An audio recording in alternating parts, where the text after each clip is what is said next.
Okay, so welcome to Module 1 on particle kinematics. In this module, what we're going to cover is a definition of kinematics, and then we're going to look at kinematics in a couple of different contexts, all related to particles. Now, what you're going to find is that in this chapter, the whole of the difficult sort of mathematical part is all related to coordinate systems. And so what we need to do is make sure we understand how to deal with these different coordinates inside these problems, because this forms the basis for an awful lot of what we're going to do later on in the chapter. Okay, so let's go ahead and get started. So let's talk about what kinematics actually is. So kinematics is a word that you hear reasonably frequently in engineering, and kinematics basically talks about the study of the geometry of motion. It talks about the path that something takes as it goes through space. And we look at the geometry of the motion regardless of the forces which create that motion. Okay, so you're probably familiar with Newton's law kind of formulation, like an F equals ma. That's actually kinematics. Excuse me, that's actually kinetics, where we look at the forces and its relationship to the motion. Kinematics is basically just looking at the geometry of the motion, as you'll see throughout the rest of this module. Then a particle, of course, is something that can be modeled as having no physical dimensions. Same basic definition that we use for particles in statics. Now, Chapter 12 includes an awful lot of different sort of sections and ways of looking at things, and so it's summarized in the little table there.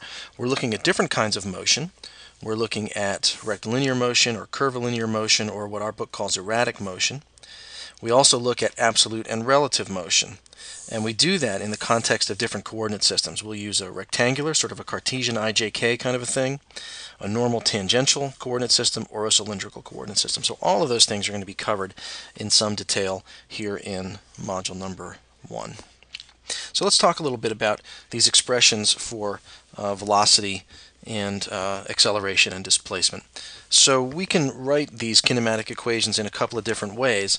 Let's start with writing the velocity is ds dt, and acceleration is dv dt.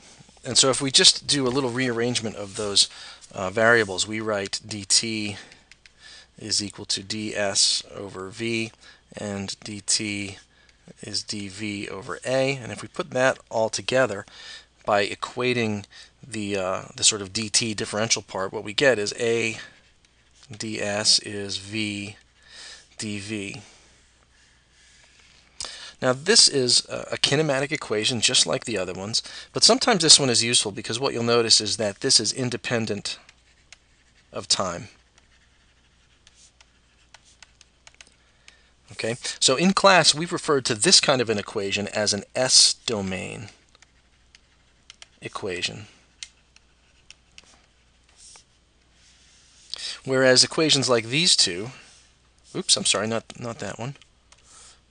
Equations like these two we have called time domain equations. Okay, and the reason it's important to make a distinction between these two is not that one is better than the other or more accurate or anything like that. The real point here is that sometimes a problem is formulated in such a way that you really need to use the time domain, and sometimes you need to use the S domain. And what it depends on is how the problem is formulated, what the given information is, and how the solution objective plays out. So sometimes we'll see some examples as we go through this chapter. Sometimes one of these equations is more advantageous to use than the other. So we'll come back to this time domain versus S domain issue here in a bit.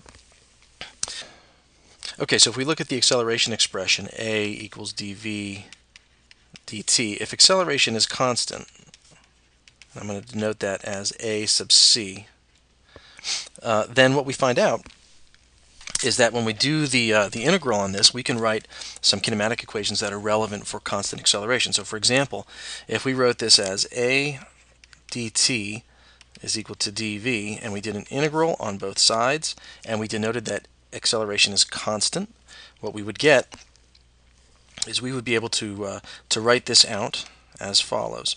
Let me put some bounds of integration. Since we're integrating on time on the left-hand side, that's from 0 to t. And on the right-hand side, we're integrating from whatever the initial velocity is to whatever the final velocity is. What we get is that v minus v initial is equal to the acceleration, which is constant, times time, and we get a familiar expression that you've seen before.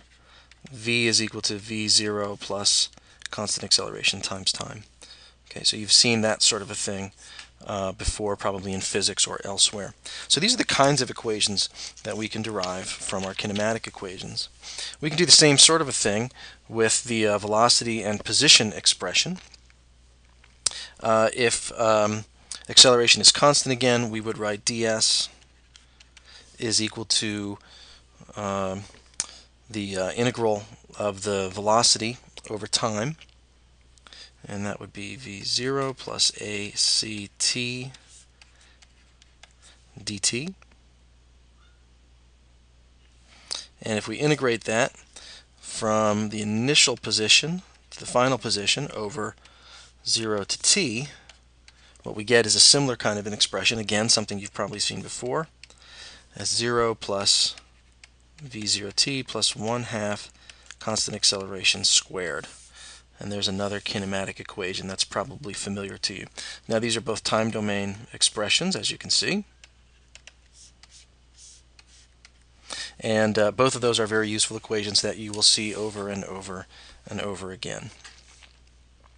Let me say a quick word about what our book calls erratic motion. Erratic motion is imprecisely defined by Hibbler as motion where it is changing, meaning the direction is changing. And basically what this means is that if you know that the motion is changing, in time interval 1 it has one kind of motion, in time interval 2 it has a different kind of a motion.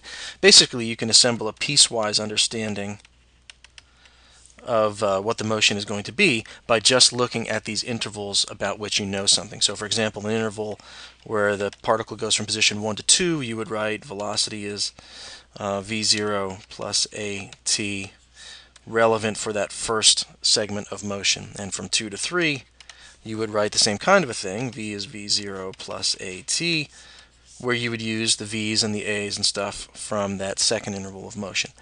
And ... So you're doing sort of a superposition of the motion. Okay. Now we don't have much occasion to use that in our class. You'll see it occasionally, but just to give you a sense that you can use superposition and sort of piece together what the motion looks like from these individual bits that you've got. Okay, let's close the first part of this lecture with that slide right there, and we'll pick it up on slide number 8 in the next part of the lecture.